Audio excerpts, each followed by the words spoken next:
Hello, everyone.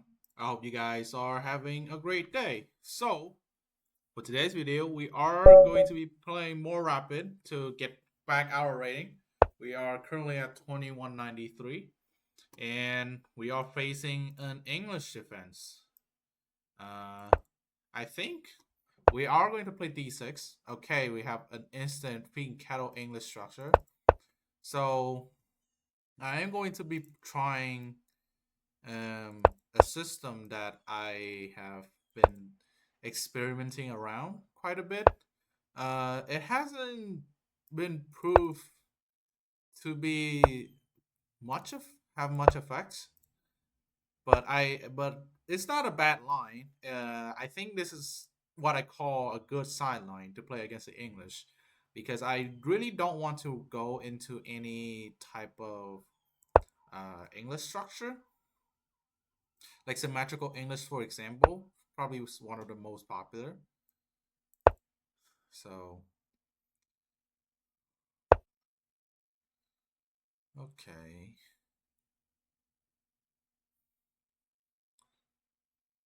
Very interesting for our opponent here, trying to go for the instant a3, b4. Uh, I think I'm going to do this, and we'll see. Okay, queen c2. Let's go bishop e6. Queen c2 before. Oh, he wants to protect the knight on c3.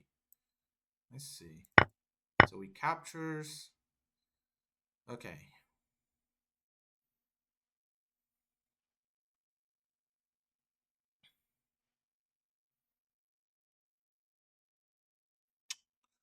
Now this is an interesting part because I am certainly not sure what to do here. Now we have a very strong bishop pair, and we can definitely play rook to a3. That looks like an option because then we are threatening to take on c3. Knight, if knight goes to d5, I think we are happy to just go e4. I don't know. I'm a little skeptical about bishop takes because after pawn takes on c5, knight e7, and e4, we can play f4, but then we close the center, and actually we have quite a bit more weaknesses. But I think I'm going to start with rook a3. Let's see if our opponent really goes knight to d5. Um, I think with e4 and we take, um, we can even sacrifice this pawn because we open up the f file. And if you notice, the king is still in the center. So the fact that that white is prioritizing the queen side is delaying the castling and allows us to properly strike.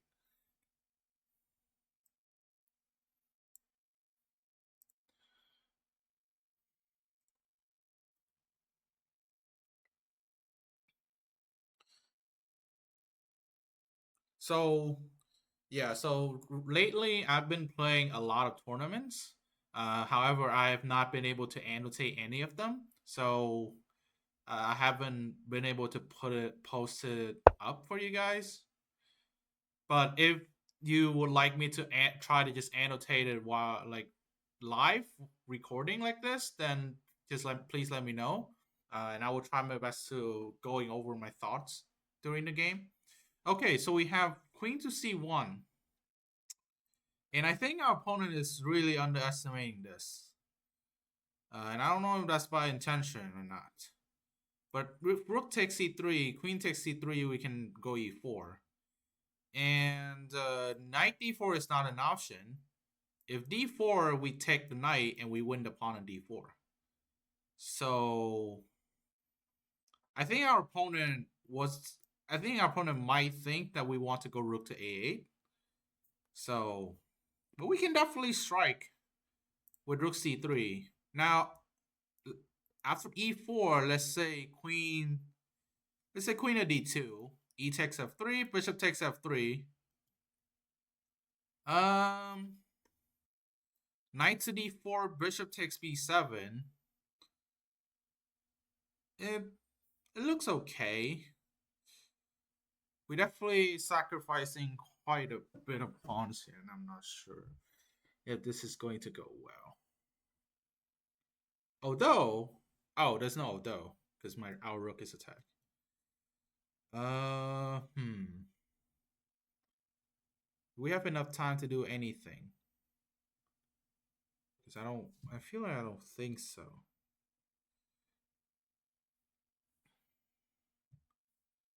Okay, I think I'm gonna go for it, and then we'll see what the engine says about it after the game. So queen takes c3, e4, d4 we take with tempo, and we also don't really d5 is not even possible, so we don't really care about it. The only thing that a little worried about is bishop takes b7, and that gives white quite a bit of compensation. So our bishop, only the dark square bishop is strong because the dark squares are currently very open, and white also doesn't have a dark square bishop. Our light square bishop is a little bit not in the right place, so we'll see how this goes.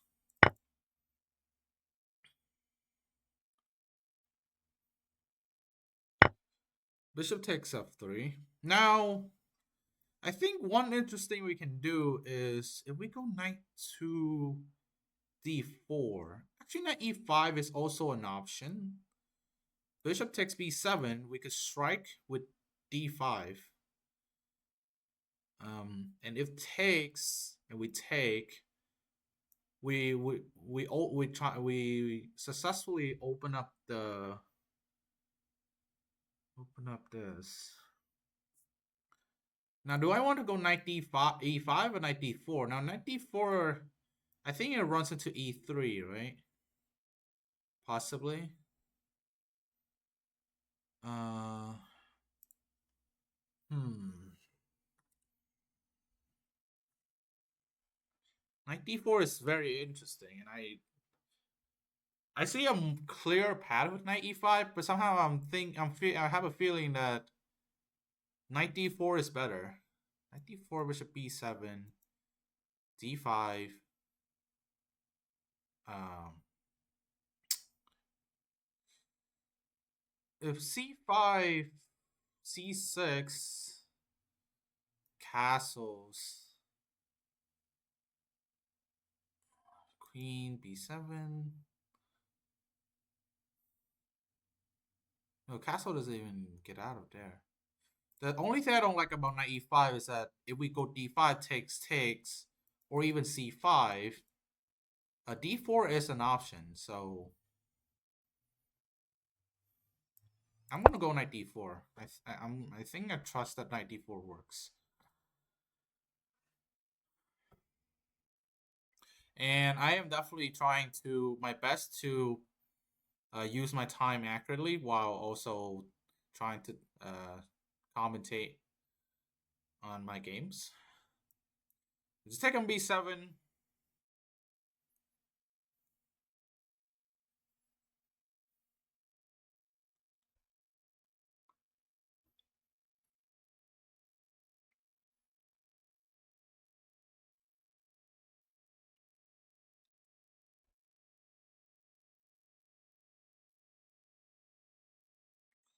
Actually, yeah. Besides d5, I don't really see a good plan. This bishop is currently not in a good spot right now. The one problem of playing f5 is that it blocks this bishop off. So we'll see how it goes. Okay, let's go d5.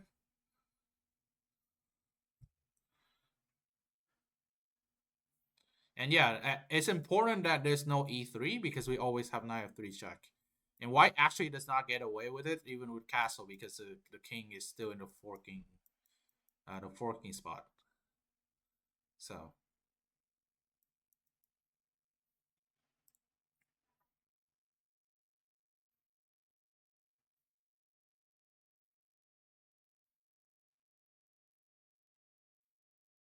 and if white takes on d5, we will have a very nice.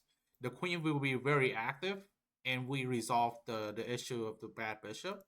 We also well yeah because we trade with the best bishop, which is the only bishop that white has, and now we have some threats on the e file because white has a castle, and white pieces aren't even in the game. Yeah, so queen, okay, and I think that should be a mistake because now we go rook e8, and I don't really see how he can uh reliably defend. He actually, if he moves the rook, which he does, we could just take it, and he has to sack the queen. If he takes this, he loses. If we take with the rook, he loses. So he has to take with the queen, and then we're left out with a queen and a bishop versus two rooks, which is too overwhelming for black to deal with, for white to deal with. All right. Okay. Now we just start picking up the pawns to make sure that there's no counterplay. Now we also going to pick up this pawn most likely. Um. Okay. Now bishop to c3, rook e3, queen d4. Because if rook e8, we just go king a7 and we're fine. Um, you can talk. We can talk about this. Um, which in that case, I'll probably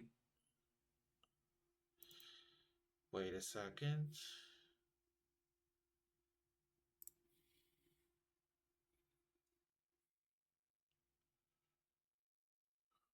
Okay, this is a little bit tough to make a decision here. I think it's fine to just trade this pawn up. I shouldn't worry too much about it. So rook to e8 will most likely be played, or rook to e3 into rook to e8. Okay, rook to e3. So then we play queen to d4. Now this rook c1, which sure loses a pawn, but actually no, it doesn't lose a pawn. Okay, never mind. Bishop here doesn't actually works because of. Okay, it does work. We have king f7. Yeah, I think I can just do this. And rook d1, we just take the rook, and we trade the queen for two rooks, and we have a full bishop. This is why a queen and a minor piece is always better than two rooks. Not only in terms of material points, but also allows us to trade two rooks for the queen.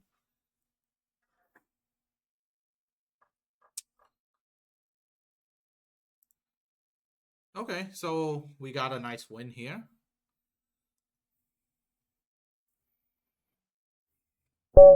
All right, very nice. I mean, it's simple. So rook d1, bishop e3, and we takes, and we have a clean, a full bishop. There's nothing our opponent can really do. We can play b5, and then we just move the king to and then take it. And importantly, rook to e8. There's king to f7. You don't want to go king h7 because then you lose a pawn on c7, and black is still winning. But suddenly now you're allowing some tricks here that you shouldn't have. Well, not here because of this. But yeah, no. But Queen f7 is just simply better because now these two rooks are just attack and they have no way to protect each other. The pawn isn't on the 8th rank, so there's no rook takes c8. Okay, let's go back to the beginning. Let's see. So f5 is a very interesting option that I've been trying to pull off. f6. And I guess that um, our opponent did go for the right plan of the eighth, trying to play a3, b4. Now, I think I realized that this is sort of a Grand Prix kind of system. But the difference is that I don't play bishop c5. You can actually still play bishop c5 if you like, right? So let's say you can play like this, and then bishop c5. However, as white, I actually don't even like the Grand Prix. Whenever I play against the Grand Prix, I get a really good position, despite the bishop being here. So now there's no reason to try the Grand Prix as black. So here it does create some differences because the bishop is behind the pawn chain, and you might say, oh well, now this bishop is bad because you just block it out in the pawn chain. Well, this bishop will serve as a different purpose of being a defender of the position rather than an attacker. Because realistically, you can't really attack that well uh, with the bishop on c5. It's the bishop on c5 on this diagonal is just being annoying most of the time. And since white always have an extra tempo, it's actually going to be very hard for black to really try to pull it off the cheese f5 f4. The point of me playing f5 partially is to play f4 and create some counterplay, but mostly, if I play knight f6 here and I play bishop e7 here, it kind of blocks my position a little bit. Usually, if I play this, I would rather play g6 and try to go for like a King Sicilian type of setup. But apparently c6 here is fine because I haven't played g6. But I really don't like to have bishop on e7 and then my pawn is stuck here and my position is a little cramped. So that's why I start throwing in f5 just to free up my position a little more. And notice here, the bishop is on g2, so it's on this diagonal. So there's nothing on this diagonal. So this is why playing f5 is a totally fine option. And you might say that, well, isn't the bishop going to be on d5 in some positions? Well, yes. However, it's going to take it a while because it needs to trade up this knight, and by that time we're able to castle and move the king into h8. In which case, well, the bishop on d5 is a strong piece, but it's not going to sit there forever unless we really allow it to. So bishop g5 is not a great move because you really don't want to trade this. And here, okay, so after this, I guess c6 is playable, but I wasn't really noticing it, and like maybe I should have played. But knight c6 is always a fine move. Most of the time I don't like knight c6 because there's always some slim chances of this double pawn, and what I don't like more is because of b4. Because realistically you can't really stop it. So, but I guess it didn't really matter because our opponent play a little bit inaccurate of not really trying to castle here. So h6, bishop takes, and here knight d5 is definitely the best move. I would play this immediately because you need to play it before bishop e6. So bishop e6, you don't have to take, sure, but taking is completely fine. So queen c2, I don't know. Yeah, this move is to protect the knight on c3, so b4 can be played, which is understandable. But again, and you want to just, why protect it when you can just move it to a much stronger square, right? Bishop e6, now the knight just sits here. and you have before in. So I think here, but here it allows a4, I guess, and the rook is gonna be sitting here for a while. But this position is still not very easy to play. So, and our opponent didn't never play knight d5 for some reason, and he decided just to play strike on b4. And here we played rook a3, which is a good move. Um, e4 is a move. I was considering it slightly because of this. And e takes f5 isn't scary because you have so much compensation with the bishop pair. And white has wasted time capturing the pawn and open up the position. So, but I went for this kind of a safer option, which is rook a3. Now, what I allow is either knight d5, which is according to the engine not good, uh, because of e4. I was trying to get the knight to be away, get the knight to go away from e4, so I can play e4. And but knight b5 apparently is an option. And after rook to a8, which is kind of forced, rook a6 looks a little bit clumsy because you allow yourself into a potential fork. But I like this position because I have a bishop pair with a very nice and easy way to play. So knight e7 c6 is coming. So, but our opponent missed it and played queen c1, not realizing that I can just take on c3. So here d4, we just take, and this is an easy win for us. So queen d2, e takes, bishop takes. Okay, and knight d4 is good. But I also didn't forgot that I could just go d5 right away without sacking a pawn. After c5, now I play knight d4. But let's see. Knight d4, bishop takes b7 is pretty bad because now it actually makes the position worse for white. Purely because now c5, we have c6 on the line, and as I said earlier during the game, you cannot play e3 because of knight to f3, forking the queen and the queen, the king and the queen, and the queen. What does it really move? It cannot really attack the knight because you're just gonna get discovered.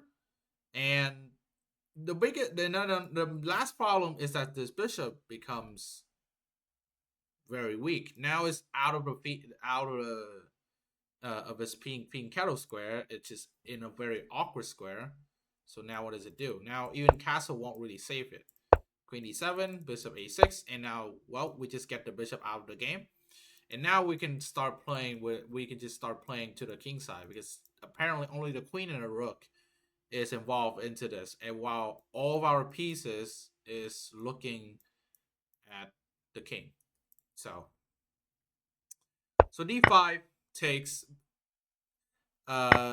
even if c5 is bad, I figure it's better than just taking on d5 because as you saw in the game, the queen on d5 is way too strong and it controls pretty much everything. There's nothing that white can really do. So castles, rook e8, rook fe1. This is pretty much all force. Once again, you take with the rook, you actually just outright lose. You lose another rook for this. So you have to take with the queen, and from here it's pretty easy.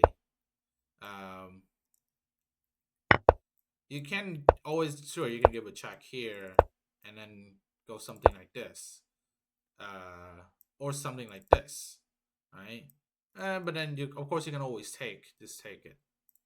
And here it even recommends f4 because just to break this up. And you might say, well, not really, but f3 comes in, and the position, well, it's really tough to play for white, and it's going to be made soon.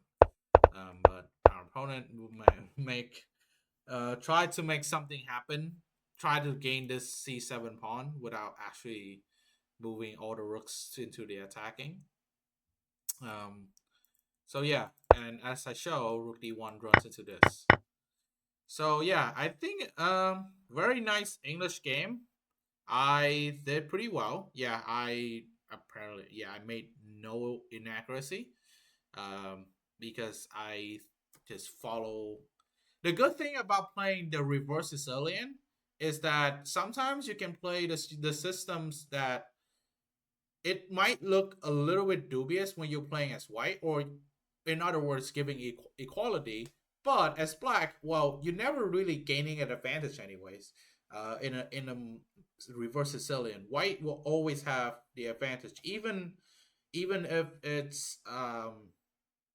even if it's just a dragon, because white is up a tempo and the Sicilian is already a super combative opening. So yeah, thank you so much for watching. I hope you guys enjoy. Don't forget to like and subscribe, and I'll see you in the next one. Peace.